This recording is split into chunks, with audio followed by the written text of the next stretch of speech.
Vorrei anche dire che ci sono venuto volentieri perché lo ricordava il Presidente Santocono, qui stiamo parlando della fiera di riferimento a livello internazionale, non solo le 150.000 persone tra i visitatori, gli 11 padiglioni, i 5.000 veicoli che comunque avremo modo di vedere in questa fiera, ma direi 1.600 espositori per i quali chiedo veramente un grande applauso, perché comunque arriva qua con delle auto e ricambi, perché poi ricordiamo che questa è la fiera anche del ricambio per le auto storiche. So che qua oggi mi chiederete tutti la storia del bollo auto. Chi è che mi ha detto bravo? Grazie.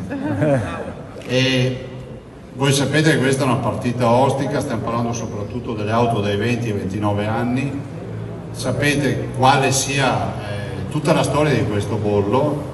Noi ovviamente abbiamo le ultra trentennali, le auto, lo dico perché molti operatori poi è un tema sul quale mi trovo a ragionarci sempre, hanno l'esenzione del bollo auto, ma abbiamo ancora risolto il problema di quel famoso taglio non totale ma del 50% del bollo per le auto dai 20 ai 29 anni. Questa è una regione, cari signori, è l'unica regione in Italia dove non si pagano tasse.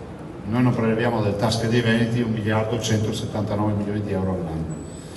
Ci stiamo andando da fare un po' per tutto, stiamo venendo fuori da questa pandemia un po' con le ossa rotte, 1.200 milioni è costata in Veneto la pandemia, messi uno sopra l'altro per far fronte a questa tragedia che non avevamo programmato.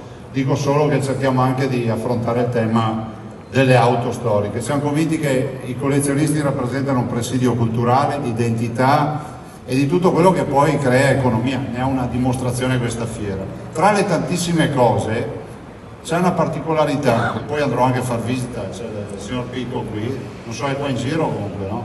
C'è una storia particolare, lo dico ai giornalisti, e io ero ragazzino quando iniziavo ad andare alle superiori e mi ricordo che davanti al tabacchino c'era sempre questa Fulvia bluetta, allora era bluetta, adesso un po' sbiadita.